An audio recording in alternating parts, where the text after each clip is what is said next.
Hello, hello, hello. How's it going out there tonight? Hope everybody's having a good night. Want to welcome everyone to another episode of Mannimal Research. Glad everyone could join in tonight. Those of you that will be watching us live, and of course those of you that are going to come back and watch it later on YouTube. We sure do appreciate your support. Joined tonight, as always, by my partner in crime, Mr. Derek Jasper Walls. How's it going tonight, buddy? Hey man, I'm all right. Getting everything set up. There we go. Oh, there it is. Yes. Um, Doing a deed.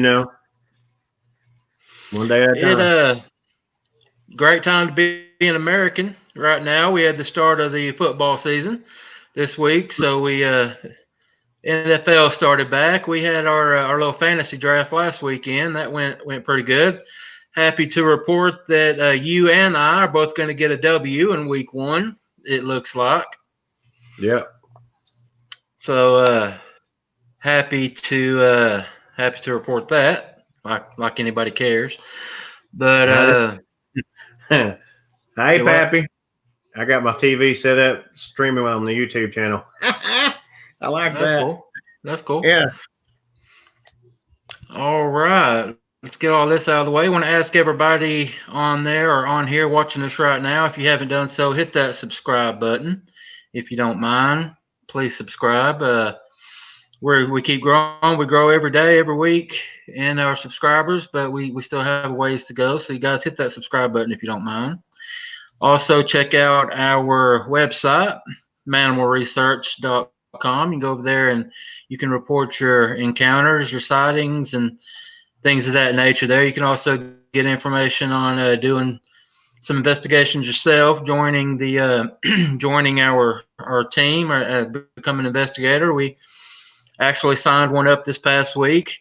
We're still in the process of getting everything done with him, so I'll make that announcement later. But got a new guy that's coming on, and really looking forward to it. And he got everything set up by going to the website. So guys, want to ask that y'all will do that if you don't mind. Also, if you're on Facebook, and be honest, who isn't? Check out Mannimal Research on Facebook. We got us Facebook group over there that we've had for quite some time now, and like everything else, it's continuing to grow, and we're grateful for that. So, guys, yeah, check that out if you don't mind. All right, buddy. We're supposed to go camping this week. You might have something that come up to prevent that, but maybe you can get out of it. You think you might be able to? I think I can. I'm hoping I can push it. It's just, it's a new job, so that's gonna get things going. But hopefully I can. That way I can get a full week instead of having Yeah. 2 days. Because they still take a Yeah, I week mean, out. I'd rather have a full week pay instead of 2 days of pay for a missed week. So, or for them holding week back. yeah, man, you got to do, job work comes first, so you got to do what's best for the family, man. Everybody knows that. Yeah, I hope we get to. I'm assuming our spot we're going to is the same place we went when we did our Yeah, I video. don't want to. Yeah, let's not announce it, but it's one of our hot spots. That's All our right. plan anyway. I was invited by another one of our members, Mr. John, down in Rome, Georgia. He invited me to go out over the weekend, Friday, Saturday, and Sunday, with a couple of his buddies from another group that he was a part of. But that fell through, and I hate it. I was really looking forward to it. I'm not able to go out there that many days. I'll have my little boy, but I definitely want you and I to get out there for at least a night. Yeah. Maybe we can. Maybe we can Thursday. The place that we're wanting to go, we've had some luck there, and I've even gone back pretty recent and done a little bit of gifting.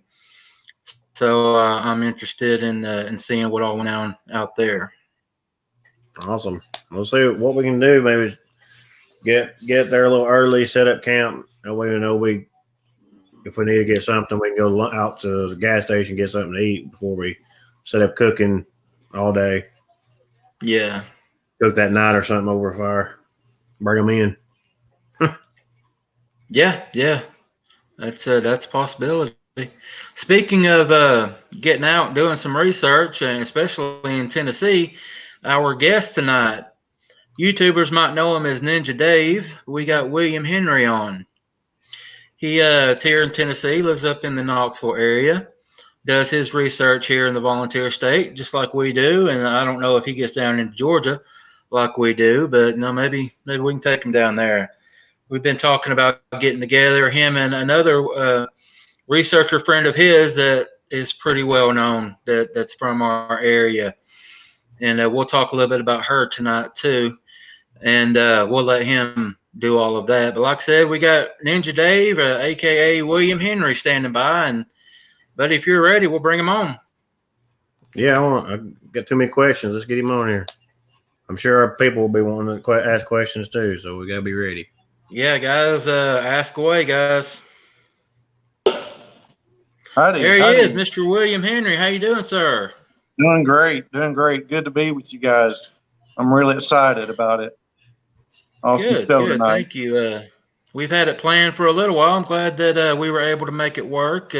Like I was telling everybody, you go by Ninja Dave on YouTube. Tell everybody the name of your YouTube channel.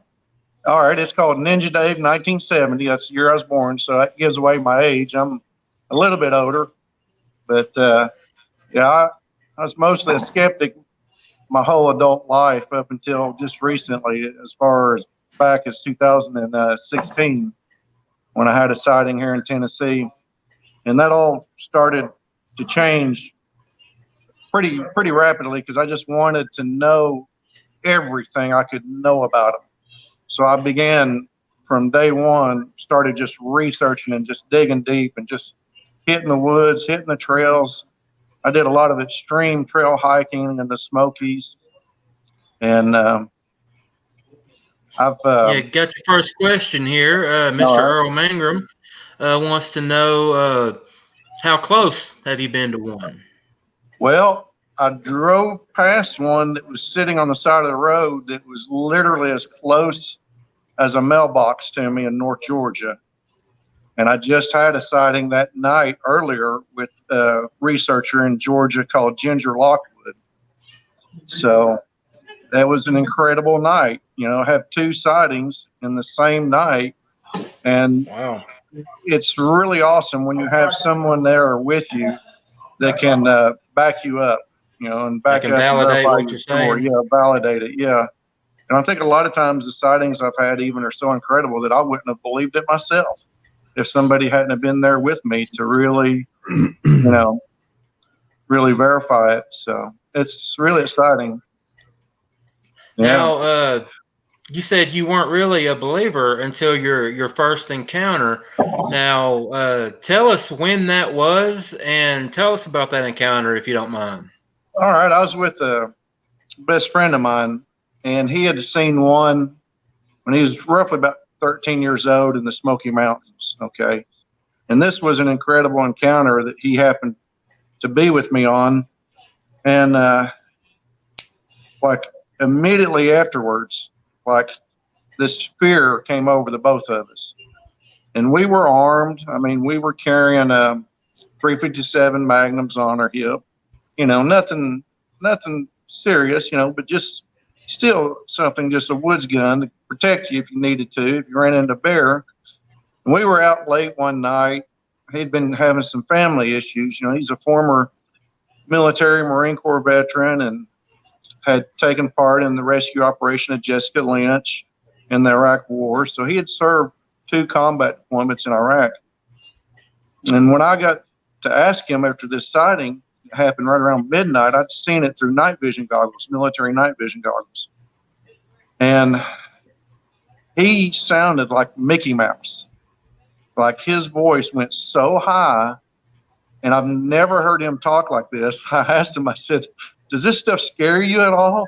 And he was like, it does. The hair's standing up on the back of my neck right now. And I started to cry almost because it was just so emotional. You know, it was like one of those moments to where we shared this incredible encounter. And I asked him right then, I was like, what do you remember about the sighting you told me about when you was 13? And he told me word for word everything that I remembered about that sighting, word for word. And this has been back over 20 years ago that I made fun of him and joked about it, and joked about his sighting because it was such an incredible sighting. It was almost unbelievable. It was almost one of them sightings that sounded too good to be true, like it was a joke or like you were waiting for the punchline. And after 20 years, it never happened until I had my sighting with him to realize that this is absolutely 100% real, that these things are living, breathing, flesh and blood. I mean, it left footprints behind that we actually were able to photograph dermal ridges in the mud itself. I mean, that's how fresh this print was. It had just been put down. And so I tried every way in the world to convince myself, you just seen a bear. That was just a bear you seen walk by. You didn't actually see a Bigfoot, because everybody knows there's no such thing as a Bigfoot. And then I started to get into research, and I first started learning about tracks and track signs and what a bear's print really looks like. And although some bears can double step and leave a human-like looking print, there's still telltale signs in the track, such as a pressure relief, like the cracks in the ground or soil from the imprint of the print, or other signs where, like, nail marks are often, with a bear, but not always. So I started researching about the dermal ridges.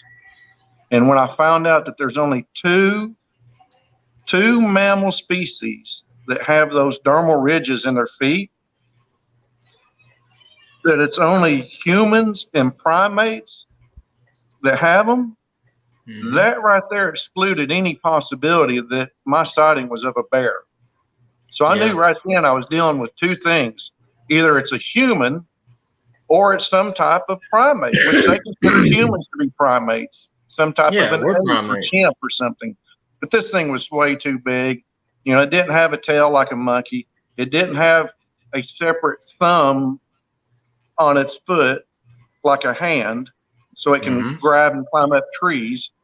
I did see it go down onto all fours and run up the steep mountainside like a frog leapfrogging as it went up the steep hillside until it was out of view. So that was why I had to question, could this be a bear? Could this be some other possible explanation other than Bigfoot? And it left me totally mind blown for months. Like, it took me 2.5 months to come to this realization of what it was I'd seen. And when I did, it was like this moment of just clarity. Like, you have this, what I call a paradigm shift, where you turn and about face 180 degrees, and you totally go a different direction from your logic of thinking, that these things don't exist, to knowing that this is real, that they're here. And so I began to do like follow-up investigations in this area, and it just built up from there, just sighting after sighting after sighting, and encounter with them, and trying to get close enough to have that face-to-face encounter that eventually happened in November 2018, the night that I had a shared sighting with Ginger Lockwood. I seen the one sitting on the side of the road, and it was just like in a trance-like state, sitting there staring off into space. And I mean, I drove right by it, looked right at it. I mean, it looked sunburned. His cheeks was red and rosy. His face had this darkish complexion, kind of like what I called a Mexican roofer, because of the wind burn and the sunburn on his cheeks. And he had this expression, and the eyes, I'll never forget it. It's just such an incredible sighting. So to answer his question, it was really pretty close. You're talking about within 5 feet of one. Yeah. Okay. Yeah, as far as that first one that you had with your buddy, how good of a look did you guys get at the face? And again, you might have said it, but remind me about how far away were you from the thing? The first one I saw, it was just about the lower calves up I watched it as it crossed a river, and the night vision I have works pretty well. Like I could see a pretty clear sighting, but it never turned back to look at me. It was heading off away from me, crossing the river. When we come up on the bank and seen the tracks right there, it was already over onto the other side and into the forest. So we had this eerie feeling, though, that there was more than just the one that was there with us. And it's sort of an indescribable feeling, like the hair stands up on the back of your neck. Like you just get this electric feeling in the air. And I've really tried to tone in my own perception of them or my own personal feelings. Like when I'm in an area and I start picking up on that vibe or that feeling, that sixth sense that people call it, like that sense that you're being watched by someone. And so you start to really tune in and sense where they're at. You know, one of the things I contribute it to is infrasound. And I'm sure you probably have heard of that with other researchers and other people talk about being zapped. Well, being zapped, I can tell you, is a very real thing. I mean, when you're in an area, especially where they have children, you're likely to get zapped. And I mean, the disorientation, I've experienced it all, the headaches, being knocked unconscious even. I mean, really a sickening feeling. Like I've had multiple times, and me and Janice Carter joke about this, that one of my senses when I'm near a Bigfoot in the woods is I get this sudden urge to pee, like an uncontrollable urge, like my bladder feels like it's about to explode. And that actually happened earlier that evening with Ginger Lockwood at the exact location. Come to find out, hours later, we had that shared sighting together. So I began to recollect back and connect that feeling with those sightings. So I began to early on really get in touch inside of myself, you know, to be able to connect with them in a way. And I think that's what's helped me with so many sightings and understanding, like, just your three keys to survival. You got to have food, you got to have water, you got to have shelter. And nearly all of these sightings I've seen, other than them crossing the road, have been near water. So that's a good telltale sign. And I think the reason why I've seen so many crossing the road is because that is when you're most likely going to see one at night. Is you're going to catch them out making a mistake, going from one area to another, one habitat area to the next, either chasing game or deer or you know, looking for areas, or even traveling to new areas to find a mate. You know, they gotta reprocreate, and you know they're having babies because I've seen as little as a 6-inch barefoot child's print. You know, to me, that would be like an infant, like a newborn. And it was inside of a structure. And I've done research in like Georgia, North Carolina, South Carolina, Tennessee, and Kentucky. That's my main research areas. And I've had sightings in all those states.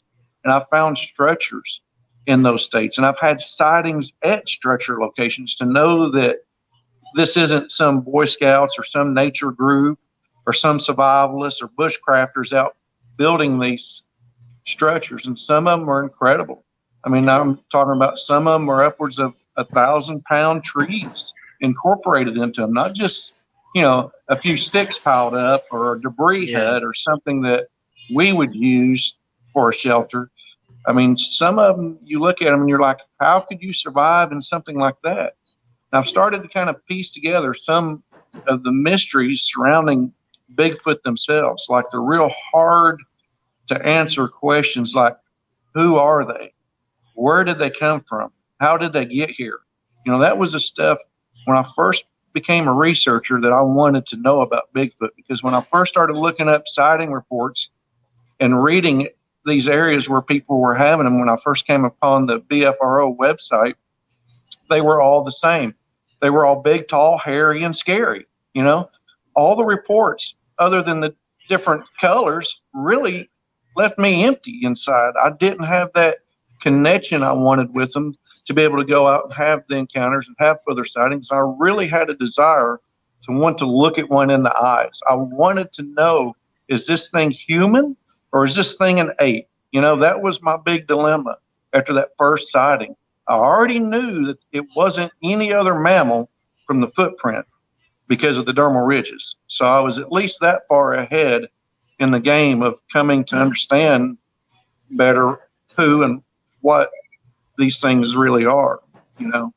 So Yeah, we've got a question from Mr. Duncan. I think it's a pretty good question.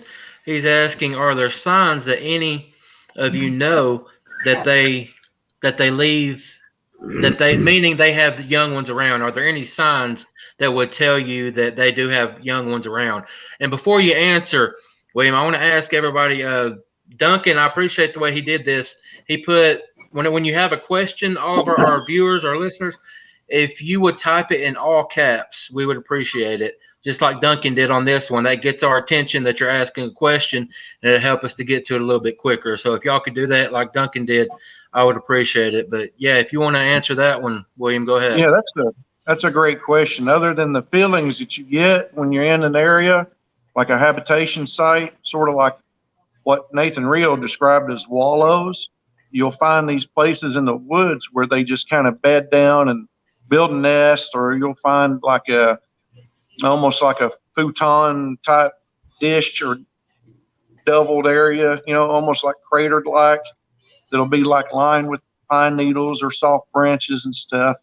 You'll kind of get the sensation that, you know, you're in an area of habitation where there are more semi-permanent, you know, rest stop or area.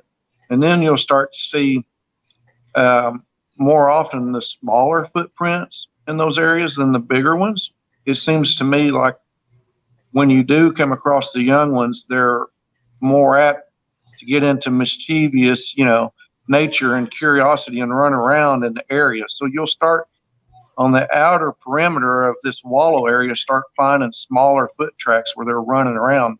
Then when you get into the domicile area, that's when you start noticing the bigger tracks. It's like the bigger ones stay more put, more center, let the kids kind of wander off a little. But I always have a sensation that when you're in those wallow areas, that you're always being followed or being watched carefully, especially when there's children around, when you're finding the smaller prints.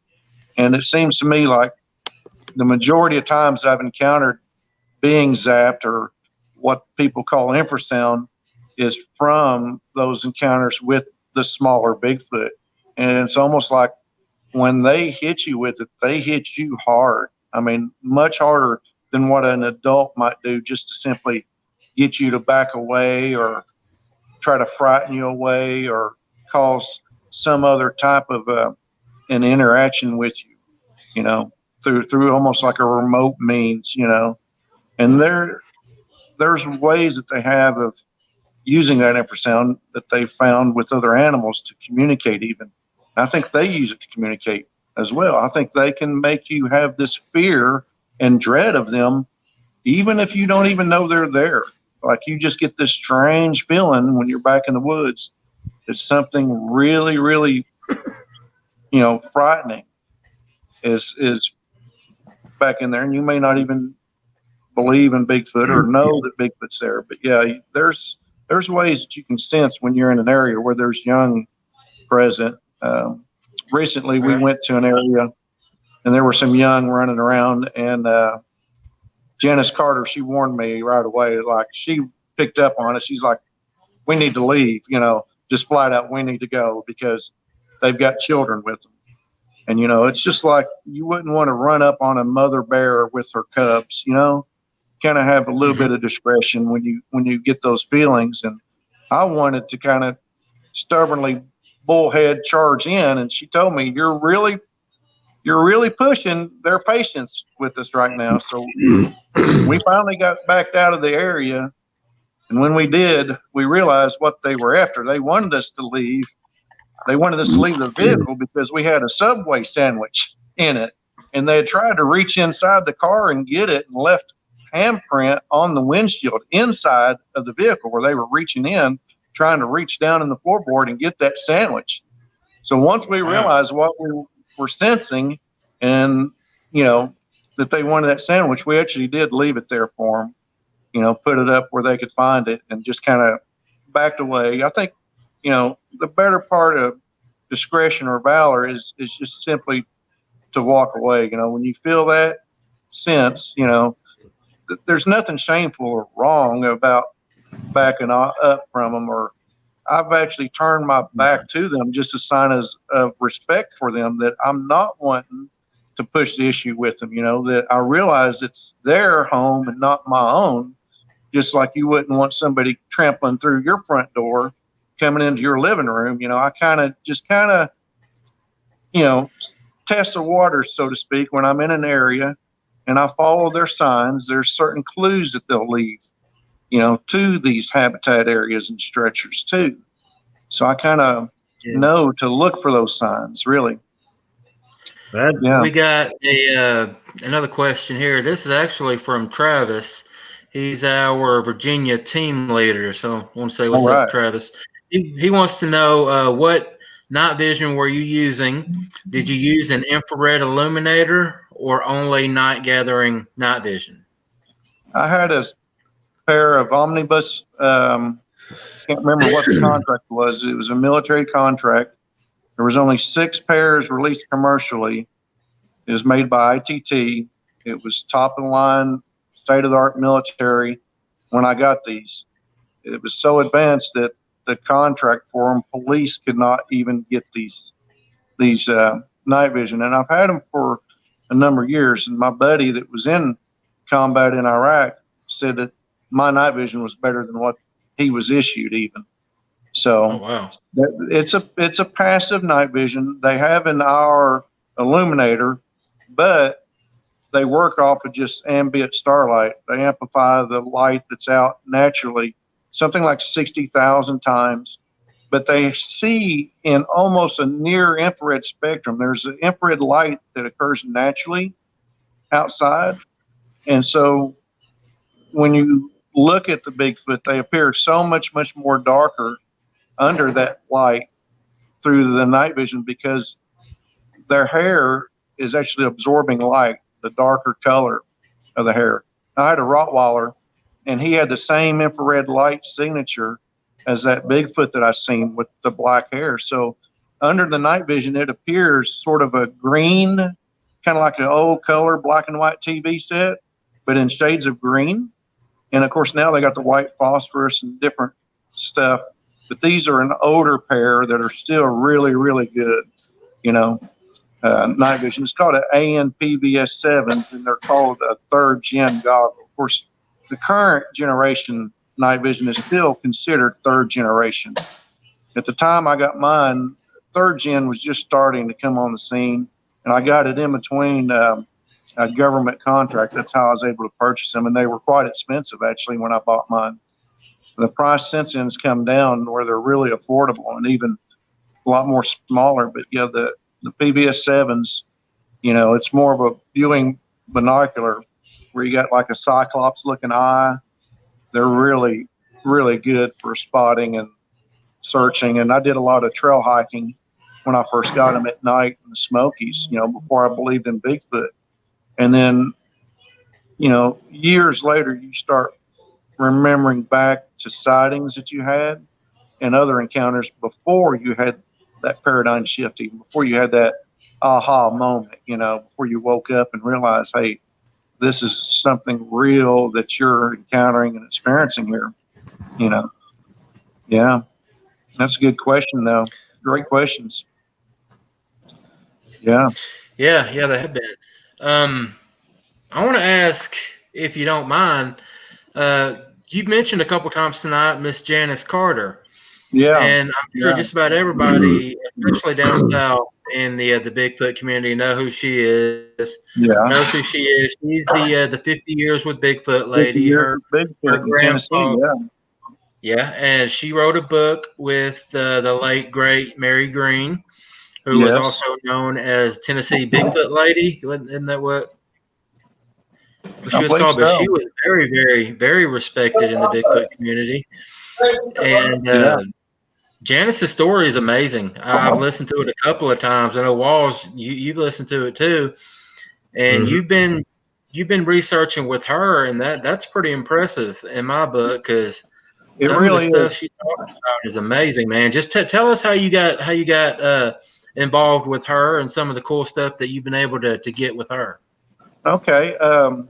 I went to a Bigfoot conference. It's over in Cherokee, North Carolina, and met a number of people. Dr. Igor Butsev from Russia, from Moscow, co-founder of the Darwin Museum, and a Bigfoot researcher. You know, he studies these Almas and the Almasties and the Russian Bigfoot and the structures that they find in playgrounds and parks and areas around Moscow. So I was curious about his research and wanted to share my research where I'd found structures in a playground also.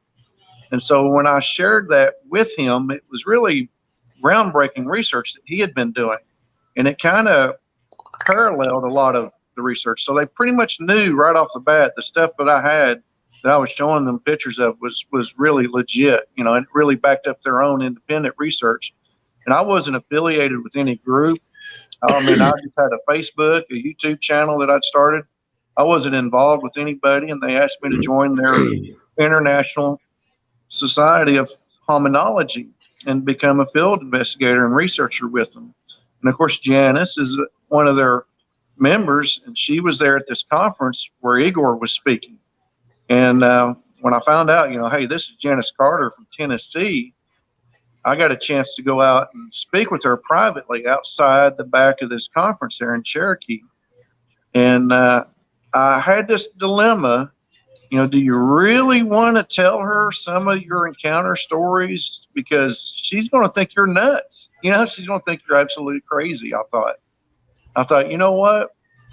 Even my closest friends think I'm crazy Dave. So I thought, well, I might as well just go ahead and go for it. I might as well just go ahead and tell her the truth.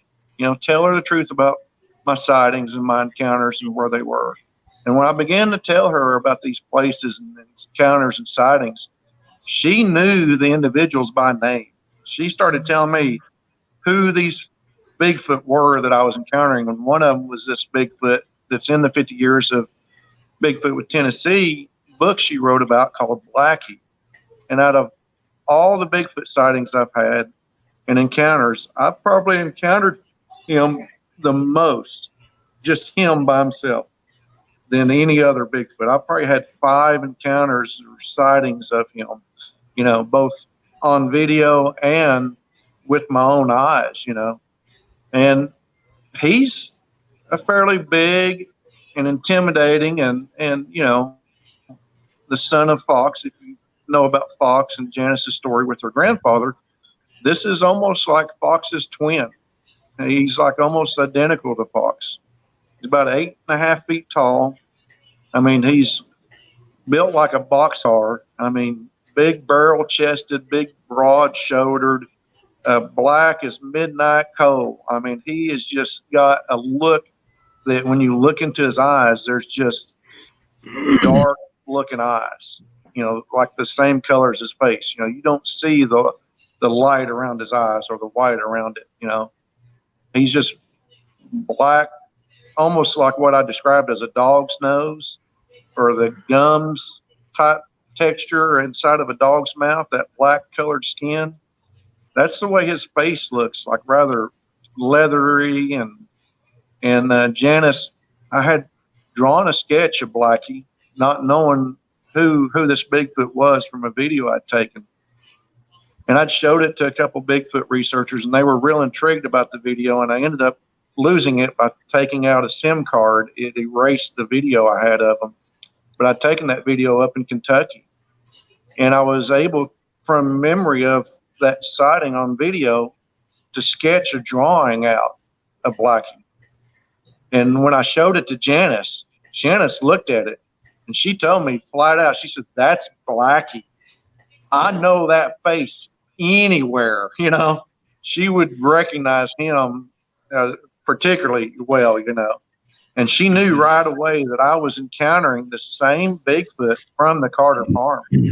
And when I told her where I had this sighting in Kentucky, she's like, "Well, I believe you, because that's one of their meeting areas that Blackie goes to. That's one of the places he's been known to frequent. So it all kind of tied together, my research with hers. And believe it, I mean, I was as amazed and as shocked and, even doubtful at times of her as she might have been of me, but we pretty much validated each other. Her story went hand in hand with mine, and my sightings and my encounters went right with hers. And she asked me one day, just off the cuff, she's like, how do you know all of this? How do you know where all these places are? And I just had to be frank with her, and I had to be honest with her. And I said, well, Janice, I have a feeling, and I've had these premonitions, beforehand, of places I needed to go to have these sightings and encounters. And I've just followed my gut, my instinct, my intuition. I don't consider myself to be psychic or have any other special gifts or abilities or anything that makes me any different from anybody else. But I was able to sort of have an earlier understanding of habitat, terrain, the 3 keys to survival: food, water, shelter, places to go to begin to look for habitat areas. And because of that first sighting, it really set me off on a course and a path of discovery, more so than what you would just read about or study from someone from a book. I really began to search deep. And it was not long after that first sighting that I went back and did follow-up investigations, just every few months go back into that area and look to see what I could see and determine if what I'd seen, if it was a human or some other primate, really. And then meeting Janice, and her sharing her knowledge of them, that they're actually a people, that they have a language, that they even have writings and stuff, really began to fascinate me, because I'd already experienced hearing them not only speaking, but in one area, they were giving birth. And they were celebrating that birth, like if you'd gone to a powwow or something, and there was this chanting like old church hymns back in the woods. And it sort of scared me, because the first thing I thought of was, oh, brother, where art thou? With the sirens and stuff calling you, like beckoning you. And I wanted to go back in there, but I was so scared. I turned around and hightailed it out of there when I seen like a 4.5 foot stride between the footprints in the mud. I was just like, there's just, you're dealing with a human giant, basically, just like Goliath in the Bible and elsewhere. And hearing their language really connected back to the Bible with me, because of having been to Jerusalem and heard these Arabic speakers where they're speaking in an Arabic tongue, where they're sounding off their vowel tense through throatal grunts and sounds, like, the Bigfoot were doing that same vowel stressing. So right away, I kind of thought, what is this language that I'm hearing them speaking in? Because it sort of sounded like a Gregorian chanting, in a church hymns, like ancient hymns. So I began to go back to those vowel tenses where they were making these quirky, chirpy, one person described it as big chipmunks talking in the woods they heard, It's almost like this phonetic alphabet sounds mixed in with the stresses of the vowels with these high-pitched squeaks and chirps, almost like,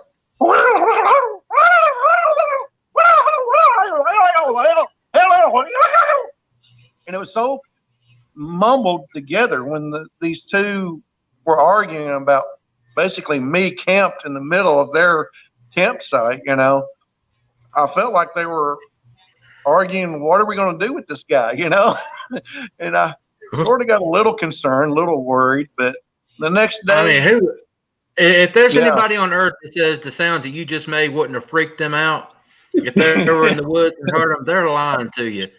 Oh, I couldn't man, imagine. You talk about hearing old right hymnal, hymnal Bible songs playing in the background and speaking in tongues and stuff. Man, I wouldn't stick around. I'd be gone. Oh yeah. I really didn't have any choice that night because I was snowed in. It was an overnight snowstorm moved in on me. I had my tarp up over my tent. The next day, I had them throwing stones in the creek, splashing behind me, and snowballs at my tent. I thought I better come out of this tent before they decide to throw a rock over on me. And I come out, and there was a stick that they'd placed right next to a marker stick that I'd left up. And I didn't even know the significance of it or understand the reason why I put this stick on top of the stump, but I found that sign in other places that they have left. And it's almost like a communication between me and them that they've left behind these signs that I look for, such as what I call a ground stick sign. In your Frog Mountain video, when you go back and look at it, right beside one of the footprints, there was a ground stick there. And that's like we're going to get to that. Yeah, that's one thing I want to ask you. To be a part of. Yeah, that's one thing I want to ask you about here in just a little bit. But before we get there, we got Mr. Justin Bond. I'm sorry, Patrick Bond, a buddy of mine out in Louisiana, wants to know, how did you feel about the subject before you confirmed it as real to yourself? Like you talked a little bit about it, but what did you think about the subject of Bigfoot? I really didn't have an opinion about him other than TV and commercials, and think that it was just all a big laughing joke. And I thought that everyone was a hoax. Like, I didn't believe in none of the research, even the Patterson-Gimlin film. I didn't believe it, and I just kind of had been told at an early age that they weren't real by my parents and believed it. But it's kind of like the question of, just as people ask us to prove it to them that they're real, it's almost like prove that they're not. How do you prove something that does not exist? If what you're saying is correct, then you would have to be 100% correct in your assumption that 100% of the time that they don't exist, and that every person therefore is a liar. And when I come to realize that my buddy, who I'd made fun of all those years, man, that I had finally had this sighting with him of all people, it really began to really break my heart that I was such a stubborn skeptic. Really, I just was one of those people that I had to see it to believe it. And then even when I did see it, I still didn't believe it. It was still trying to rationalize it with the next closest comparison, that it must be a bear or some other, logical explanation, even though none of the explanations fit within what I'd seen. Nothing matched the footprint, nothing matched the dermal ridges, nothing matched the sighting of it. And then to get with someone like Janice Carter and to learn about the DNA study even that she was a part of, and how they have the same gene that we have that produces the hair, that it's actually turned on inside of them but turned off in us. So that was something that really clued me into the fact that what I'm hearing with them speaking in a language and the encounters with them interacting, that if they wanted to hurt me, even though I was zapped by infrasound, they could have easily thrown a stone rather than a snowball and hit the tent with it. Instead of splashing water, they could have done serious damage. So that showed me they at least understood the difference between it. Yeah, that's some incredible fact right there. Wayne, there's another question up from Duncan. Yeah, put it up. Right in there was the ground stick signs, I believe, that I noticed in the video. Yeah, it's fascinating research, really. Oh, you're talking about the Big Frog video? Yeah. I'm kind of curious on that one because, Wayne, if way things were saying, you remember that one spot I said it looked like something might have been bedded down? Yeah. We couldn't figure it was the water. And I saw a footprint or something across the water. That's probably where that one was. And then I remember Papa Bear, he said something about showing like the little ones will jump and do like young ones do in the trees. Yeah. I heard that in the video. And I was like, wow, okay. Because now on the video there, we did have a big foot, but we had two little bitty ones. So something was there, and then we got the hair standing on our backs. We eased back to the vehicle to get our weapons, not to not to go after or kill, just for protection. Right. But we also had the whistle. And I don't know if you've ever heard whistles. You know, it wasn't a bad aggressive action towards us. It was more of, okay, I'm gonna lead them over this way. This gives you a chance to hit up the hill. Yeah. Get the And kids out of the area where yeah, where they feel safe. They like to keep a minimal distance between us and them, and I think they show more of a respect for our own, uh, area or comfort zone than what we do. I've tried to get in these areas with them and have those close personal encounters, and I've had bluff charges and been growled at, and even yesterday I had one snort at me like a deer would snort, and then 3 followed up footsteps coming towards me. It's just like, okay, I'm gonna go back to the vehicle and stand now. It's like I'm gonna go back to some place that's more like a neutral standing, and if you want to come out and show yourself, fine. If not, that's okay too. But sometimes it's best not to try to push the issue with them. Yeah, that's an incredible right. video. The Duncan he was asking about, which I didn't see a lot of. We didn't see a lot of the bows, the arches and the breaks around the area. Yeah, he asked if an area. Yeah, it might not have if been. an area that tends to have small ones, do you see more breaks and bows and stuff? Sometimes you'll see miniature structures with small sticks and twigs, like little miniature teepees, almost like I call it a miniature dollhouse, like kids would play, where they're replicating the signs from their parents. Especially with the ground stick signs, I've found oftentimes the young ones will leave behind their own trail markings, just like the adults will, but with a smaller stick, and it'll only be shoved about an inch deep in the ground, so you can kind of tell that they've not quite grasped the idea of how the adults will take the ground stick and shove it in the ground. And when they do, when they shove it, if we just shove the stick straight down in the ground, we can only get about 3 or 4 inches, maybe 5 inches deep, depending on the soil. When they shove these sticks, some of them are 7, 8, 10, a foot, 12 inches deep. They'll take and put a twist to it as they're shoving it in the ground. They'll just roll their wrist and shove it right on down like a drill. And when you do that, I've found I can go 5, 6, 7 inches deeper than I can just shoving a stick straight in. So I've kind of learned how it is that they're making these signs, and you can kind of really start to gain some insight and tell, that this isn't just somebody out here geocaching or something, right? It's not just somebody walking through the woods putting sticks in the ground everywhere. So you can kind of tell the signs when you start to follow them. And there was one of those signs right near one of the footprints down the creek you guys seen right there, marking their path. So it's real telltale. Yeah, the reason I started showing this video while we were talking about this, and I wanted to bring up the ground sticks, is Walls can attest to this. We've been on several expeditions since we've been doing this, and this is the only place here, this location, where we have found the ground sticks. Yeah. And we found a couple. And I just don't know what the significance is. Okay, just like with the night vision, there's an ability for them to see that near infrared or infrared light.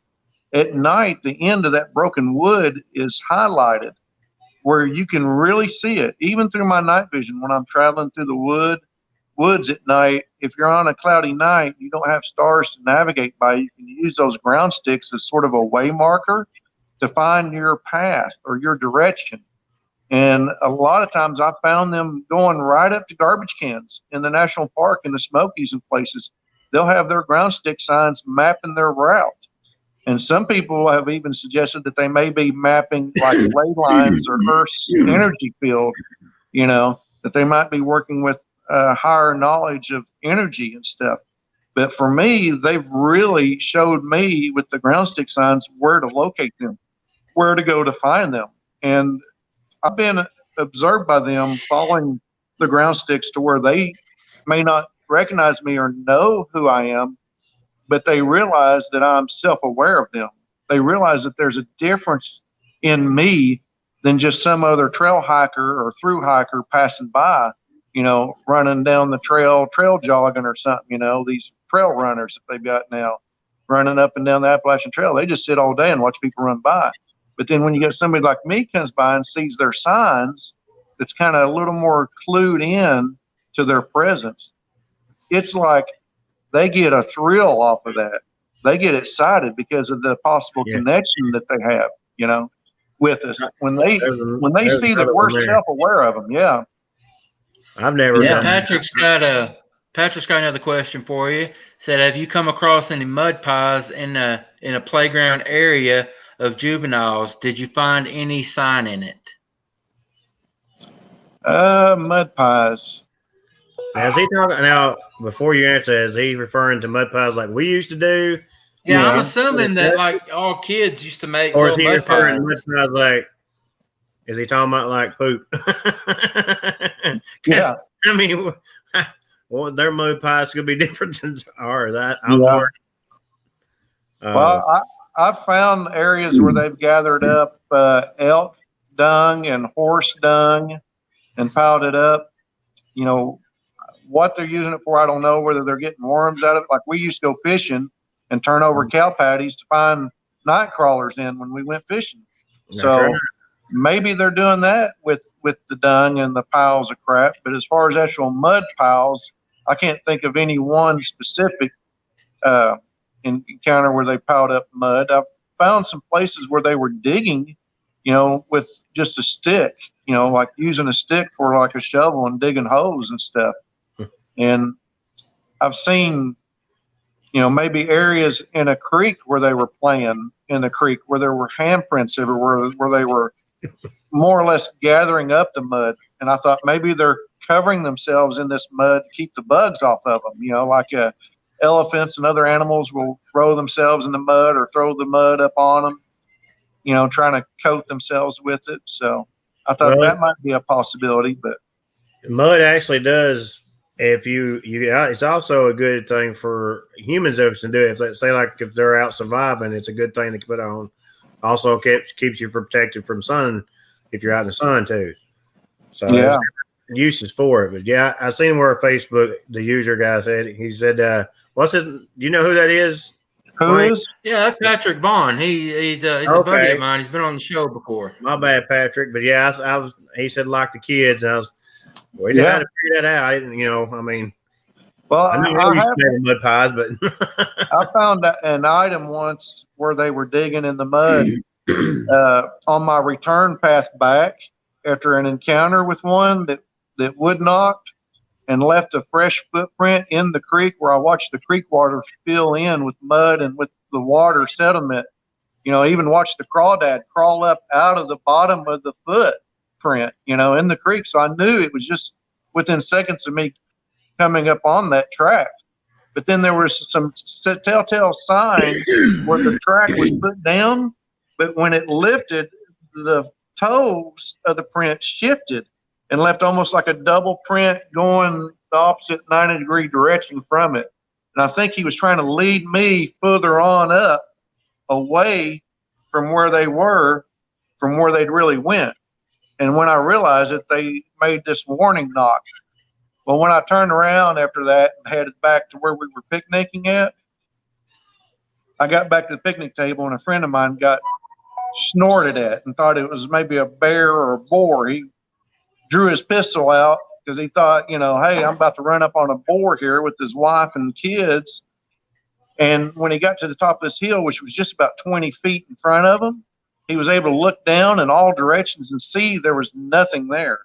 And during that time, I was further up the trail, just scouting the area for bears or boar or anything else like that might be a danger before we started cooking out, And I come back to the picnic table, and here's this block of wood laying in the path. And the bottom of the ground was wet under it. And I picked it up, and it was dry on the bottom. And there was like just a little raindrop on the bottom where it was placed on top of the ground. It was a piece of saw-cut wood. And the top of it looked like mountains, almost like a little scene or something. And I took it back for a tabletop decoration at the picnic table and put it there, and thought, well, how cool, because it wasn't there just minutes before I walked down the path. put this here for me to notice as like a sign, and it's something that they probably played with, one of the young ones there. So that was kind of neat interaction to have, to realize that while I was focused on this one over here, there was another one behind me, letting me know that they were just there. So they're pretty intelligent. They're pretty sneaky like that. Another good question. How many knocks was the warning knocks? I mean, in your experience, do you get a certain amount of knocks that they tend to give you for a warning? It was just the one knock, just a single knock. Now, I've had repeated knocks, but they were echoing knocks, where one would knock and then another one about 100 yards would knock, and then another 100 yards from that one, a third one would knock. I've had, multiple knocks, but usually it's just the one knock. In North Georgia one night where I camped at, I had knocks all night long, and they were just about 50 yards from me. And as the night went on, the knocks got, softer and softer and softer, to where I would call out to him and make this little woo, and he would knock like he was acknowledging my call, like, hey, where are you? And I was sort of letting them know I was still there. I wasn't out roaming through the woods looking for him, even though I had my night vision there and I had my shotgun beside me. I was laying there just to go to sleep. And they came in on me, I thought. The next morning I got up and found their baby structure, like a baby playpen, and realized I was camping in the middle of their campground and didn't even know it. I'd never been there before, never researched this area.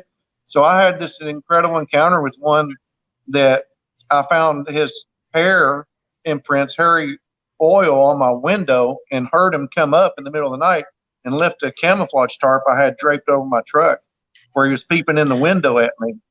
So I've had some incredible encounters. Yeah.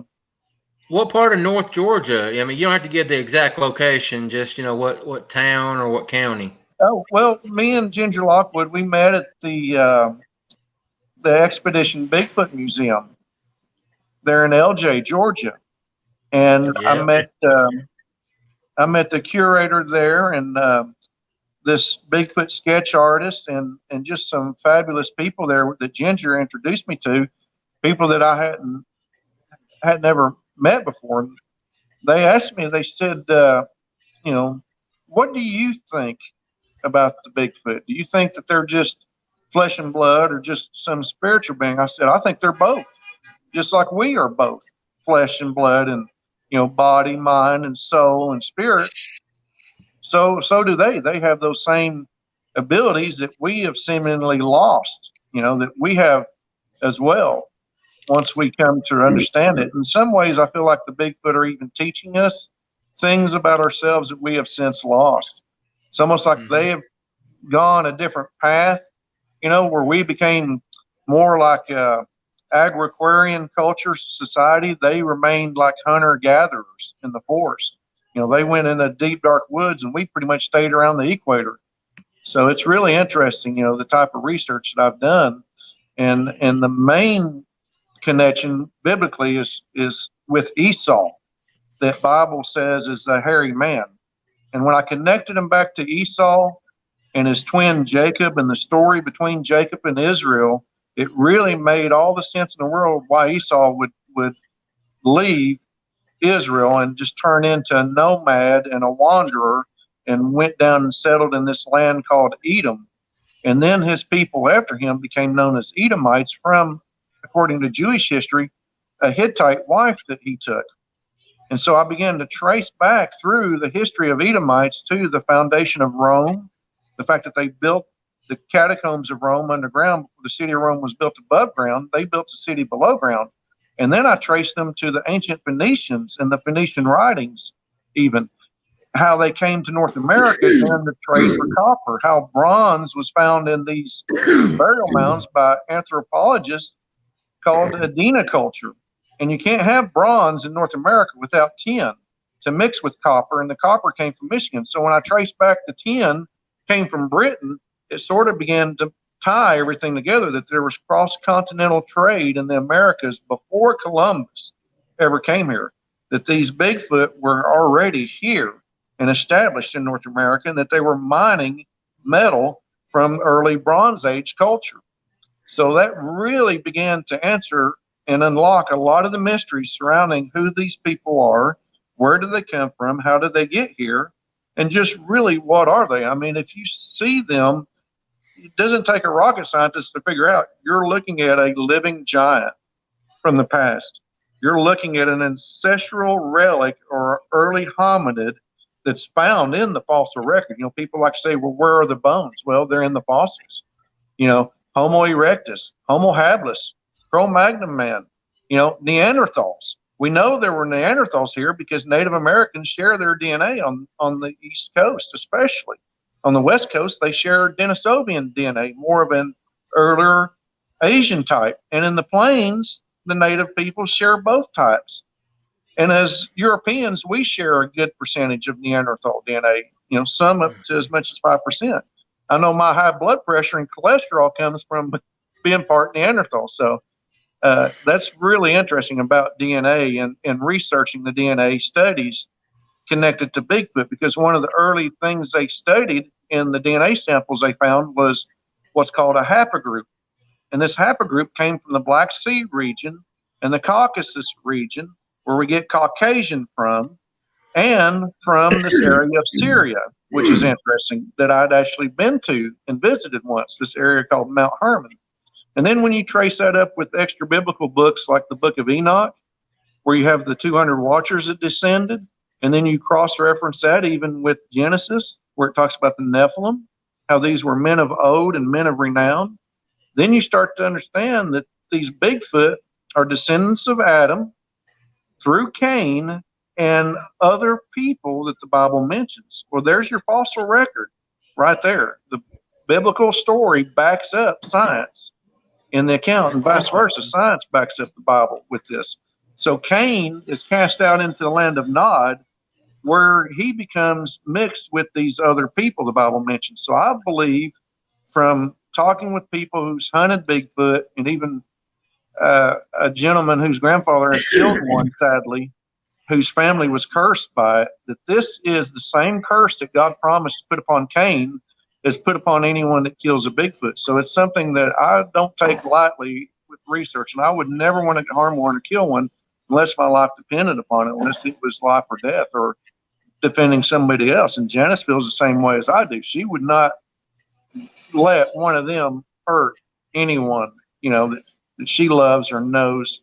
You know, she would defend me with her life, and I would do the same for her, even if it was the life of a Bigfoot, you know.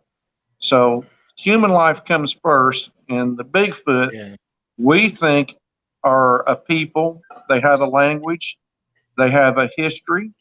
It may not be a written history, but it's in the archaeological record, you know, the artifacts of bronze and copper items that's been found. And you got to remember about the Adena culture. These people were red-haired people. And when you trace back Esau to the land of Edom, Edom means red.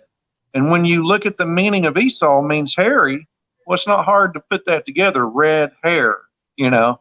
And then here you have the Adena culture in the Ohio River Valley, where I've done a lot of research connecting Bigfoot with those Adena culture giants who, when archaeologists exhumed them, they were 10 feet tall on average.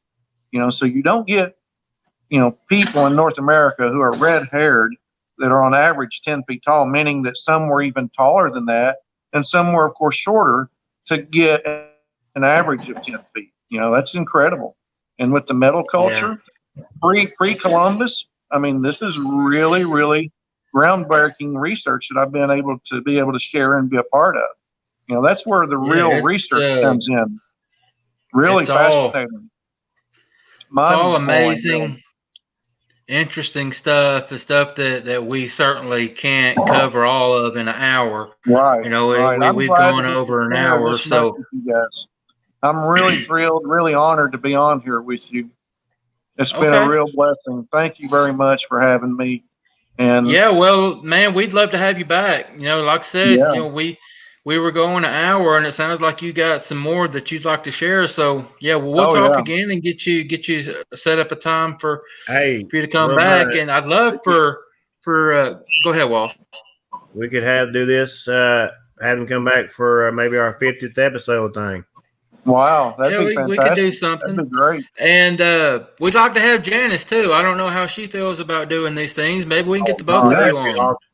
Oh yeah. Well, maybe we can all get together and hit the woods up somewhere and go That'd out be and That's what see what we can I find and want to see what's do. time. Yeah, it's really wonderful to get to share with other people and share sightings together. We've had several sightings, me and Janice together. I'll tell you this real quick. This is funny. We both had a sighting together one time, and we didn't say anything to the other person because we didn't want to say anything if the other person didn't see it too. And then when we finally figured out, we were like, well, why didn't you tell me you seen it? We just was like, well, we didn't want to be the only one to see it, we weren't sure you That's seen funny. it too, It was just really funny. We have a lot of fun when we get together. It's such a blast. Pappy Yeah. said it to be a 2 and a part 2 and a 3.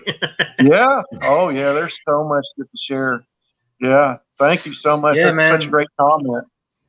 We Fantastic. Thank you. definitely set up a time for all of us to get out in the woods, talk to Janice. Maybe next time you come on, we can have the both of you on and That'd be Yeah, great. set something up absolutely. like that. That'd be fun to That'd be do. great for the 50th if we could do that for our 50th episode. Have her come on for a special guest too. That'd be awesome. That would be. Yeah. We could do something like that, get her on and have a 50th anniversary with the 50 years of Bigfoot, which is now, she tells me it's been almost like 70 years with Bigfoot that she's had Really? this experience, not just from her grandfather, but now her. Well, we just had a sighting, or not really a sighting. We had an encounter yesterday. I had like a mental image from it. But yeah, we'll get into that even more. It's real intriguing, real fascinating, Yeah. fascinating work and research that's being done by them. Yeah. All right, Well, buddy. I I'd love to be know. back. Unfortunately, you're at work, so I'm sure you got to get Yeah. back to that. But Yeah. we'll talk over the next couple of days. Set something up, okay, buddy? Sounds great. Thank you, Wayne. Thank you. Have a good Thank you, night, Derek. guys. You're Thank you Have a very good welcome. night, Thank buddy. you. I clicked him off a little bit sooner than I wanted to. Sorry about that, buddy. Yeah, what'd you think about that, man? That's a That good was good. show. Yeah, basically the fans came in and asking questions. Guys, I can't say thank you enough. You come in, you ask questions. I know we probably didn't get all of them. It's awesome, and that's what makes a show. Is you guys are what makes us still here, and we appreciate it. Absolutely. It's great. A lot of, I don't know what else to say. Ones that were saying, I think one of them was Patrick said something about Mannimal's honest. Look, guys, we ain't trying to scam nobody. We just come straight out with what we know and what we've went through, and that's what it should be with anything. And that's how we try to bring it to y'all guys, and y'all try to bring it to us. And every week, y'all have done every bit of that time, and I appreciate it. Yeah, oh yeah. Very, very well said, buddy. As far as the being honest and everything, I get told all the time, people that comment on our shows that say that they tune in and watch us because they just think that we're honest people. I mean, what you see is what you get. That's what we Yep. do. So I want to thank everybody, like Walls did there. Thank everybody for coming in, watching tonight, for all your questions, your comments, guys. It's appreciated more than you know. So if you haven't hit that subscribe button, guys, go ahead and do it. Spread the word, get our name out there, and yeah, guys, we appreciate it. And guys, I know Long Island said earlier he messed up my name, but hey, that's why, as I said in the message, if you guys can't remember Derek, remember the Jasper. I answer to both. Yeah, call him Butthole. I call him Butthole sometimes too. He answers to that. All right, buddy. You got anything else before we get out of here? Not really. Well, I think Pappy Two Bears. Yes, I can agree with that too. Not fans, but learning together. Yes, that's true. I stand corrected. Yeah. That's about it, guys. I That's very, appreciate very it. true. Very true. We're all doing this together. I mean, we are certainly not experts. The Bigfoot experts do not exist. I don't care what anybody says. How can you be an expert on something that hadn't even been proven? You know, we all know that they're real, but we're not experts. Nobody's an expert. We don't have fans. We have fellow viewers, watchers, fellow enthusiasts, I guess would be a good way to put it. But yeah, guys, thanks again. We're gonna sign off here, guys. Appreciate everything you guys do, and guys, just be safe, be good to each other, and until next time, y'all have a good night. We'll see you. Peace, guys.